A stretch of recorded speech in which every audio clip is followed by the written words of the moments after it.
Hi, I'm Jessica Amir from Bell Direct. Today I'm chatting with one of the world's leading artificial intelligence companies, Appen, and also a stock market darling. Mark Brayan is the CEO. Thank you so much for having us. It's nice to be here and lovely to meet you and lovely to help out your investors.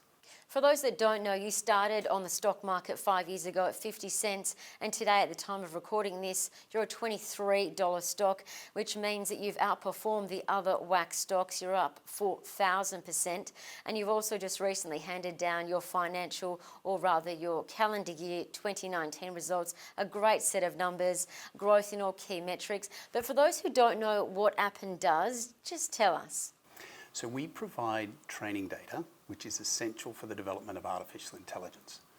So if you've used a product that recognises your voice on your phone, for example, that product has to be trained to it must have heard all those words and all those sounds previously. And we record that, we prepare that data, and we send it to our customers. Similarly, if you're driving or you're in an autonomous vehicle, its ability to understand what's a tree, what's a car, what the road sign says, all comes from consuming vast amounts of training data. So from an investor perspective, if investors are looking at AI or are researching AI, they should think that any artificial intelligence product relies on training data. And we are arguably the world's leading training data provider. So just bring it to light for people who are tuning into this. Am I right in assuming that your business has been involved in some of the profound projects that have changed the way we live? For example, Siri. If so, how did you actually make it work? So the way a product like a speech recognizer works is it has some hardware, like a microphone, and it has a program that receives and understands what's been asked of it. It doesn't do anything until it's trained with data. So it doesn't understand the words that I'm saying or the words that you're saying unless it's heard those words before. So what we do is we record people speaking into their phones or into a microphone, and we record tens of thousands of hours of people speaking different accents, different languages. We've worked in over 180 different languages around the world. We've collected data in over 130 countries. And then we get those recordings and we transcribe them. And it's that sound and that transcription, which is the words that sit underneath the sounds, that the computer can read the transcription, and it connects the dots. It says, okay, well that sound equals that word. And if I hear something like that, I'll know that it's that word. And so the more times it hears similar thing, different accents, different languages, different background noise, the better it gets. So the more data, well, it needs data to learn and to work in the first instance, and the more data, the better it gets. So is that your biggest growth driver? So it's both our biggest advantage and our biggest opportunity. We have a crowd of over 1 million people that we can ask to do work for us. Could be speaking into their phone, could be recognizing what's in a picture, could be deciding between this search result and that search result. We're paying about 50,000 people every month all around the world to do work for us. And that gives us an advantage for our customers because they want large volumes of data and they want it very quickly. But it also gives us a great opportunity because if people want those volumes of data, we're one of only a very few people that can provide that for them. So what should investors take away from what you're saying? I think the key thing for investors is to learn about and read up on artificial intelligence and what's being developed, because they'll learn that whilst a product, a speech recognizer on a phone works reasonably well, for it to work really well, it needs more data. But then they'll learn about more products, autonomous vehicles, or products that recognize handwriting, or products that recommend what you should buy when you're online. All of those use artificial intelligence. So the more they understand about artificial intelligence and then just think, well, these products need to be trained and they need data, and that's to our advantage. Perhaps another way of looking at it is, we're a picks and shovels business. We're not providing the gold, but we're providing the tools that helps people dig the gold. Yeah, absolutely. And you've just handed down an exceptional set of numbers. In fact, over the last 5 years, all your key financial metrics have grown. You've seen earnings, sales tick up, which is part of the reason why your shares have grown from 50 cents to where they are at the time of recording this, about $23. So just take us through what's really behind your results. So the core driver for our business is the development of artificial intelligence and the demand for data, and particularly the way that AI is developed using a technique called deep learning, and the more data it consumes, the better it performs. We provide three major data types. We provide audio-speech data, as mentioned in the example before, for speech recognition products. We provide image and video data to help artificial intelligence see like a human. And we provide what's called relevance data, which is used to train social media and search engines to provide answers that are more relevant to your language or location or culture.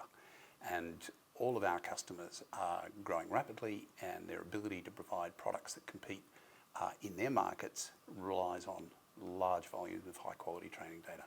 And that's what's driven our growth and consequently the share price. So your results were largely fueled by organic growth in your speech and image earnings. So tell us about that, and can you also break down where your earnings is coming from, and is that likely to change? So we have the two core divisions, speech and image, which are much more complex data types to collect and work with. We've just started to work with LiDAR, for example, for autonomous vehicles, and that's data in 3 dimensions, which is terribly complex. And the other division that we work in is called relevance, which is much larger scale, but generally simpler data types and simpler tasks. The relevance data makes up now over 80% of our revenue. It's the largest part of the business. But the speech and image part is where we see the most variety of use cases and some extremely high growth, as you see, in excess of 30% this year. Going forward, we expect to see more customers and more use cases in speech and image, but the size of the relevance customers and the size of that existing body of work means that it will be some time before the speech and image catches all the way up to the relevance. So I think the mix will stay much the same, but we'll see much more variety in speech and image. And we understand that you are working with some of the world's leading and best tech companies, such as Microsoft, and you've also really set up and embedded that US government contract, which now means you can take on more government contracts. So tell us what that looks like and other key milestones that investors should be looking out for. So we're working with the US government and other governments around the world to help them build AI to deliver better services. So for example, one of the projects we won this year is around disaster relief. So the ability for people providing disaster relief to assess what the conditions are in a certain location using pictures from people's mobile phones and artificial intelligence to tell them, okay, we need to go there and we need to provide food there, but we need to provide shelter here, or we need to provide access here. So it's really, like all AI, it's about using the intelligence that you can derive from the data to make decisions more quickly, and in this case to provide disaster relief more quickly as well. And now to growth in other parts of the world. So China is a key growth area for Appen. So how is this really going to evolve on the back of Corona? Is this going to be a short-term hit, or what's going to happen? It's hard to say. China represents a great market for us. It is the second biggest AI market outside of the US. It could be the biggest in the near future. They're investing a lot into AI, and the government and many large companies are right behind the development of AI. So we've entered China. We've entered there with an office that's growing, with a sales team, project delivery team, and we have a facility to the west of Shanghai where we do the data labeling. So we have people in that room doing the data labeling. The coronavirus, of course, has impacted everybody's business. The first and most important thing we did was make sure that everybody in the company was safe and well, and we're checking in on them on a daily basis. And the good news is everybody is and their families is in great shape. When we break down the impact of the coronavirus for our business, domestically in China, we don't think the impact will be hugely material on the business as a whole. Our business is young there and our targets are modest, so it's not going to impact the business as a whole. If we look at our large US customers, collectively, they do less than 10% of their business in China. So if there's a slowdown in Chinese revenue for them, it shouldn't impact their business as a whole and consequently our business with them. The one thing we're keeping our eye on is companies that we work with that rely on China for their supply chains.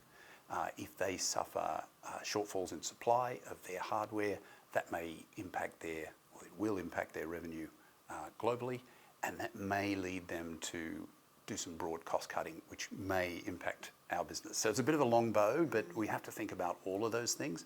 But at a high level, we think the impact should be negligible, but that's based on what we know today, and it's rapidly evolving, so we have to stay close to it. Definitely, so many known unknowns. Exactly. And looking ahead to this financial year 2020, you've upgraded your earnings, which is fantastic. So full year earnings, $125 to $130 million, which is awesome. But a lot of us are kind of looking for something a little bit more, just to take your shares back above their record all-time high. But we've already seen monumental gains in your share price. So what will it take just to take it up another notch? Yes, one thing I've learned, Jessica, is no matter what you deliver, there's always the need for a little bit more. What we've seen historically is some of the projects that we look at the beginning of the year, which go into our earnings forecast, have over-delivered, positively and unexpectedly, and that's led to historically earnings upgrades for the company. So we always hope that that will continue. However, as the business gets bigger, it's hard for any one project to drive material increases, so victim of our own success, if that makes sense. But certainly, yeah, we're out there trying to win new customers, trying to do our best for our customers, and if we do the right thing for them, they do the right thing for us, and everything grows, and hopefully that leads us to greater success in 2020. Well, it's been great getting to know Appen. Mark Brayan, the CEO, thank you so much. No, thank you very much. For more information on Appen, head over to Buildirect's website or contact your advisor.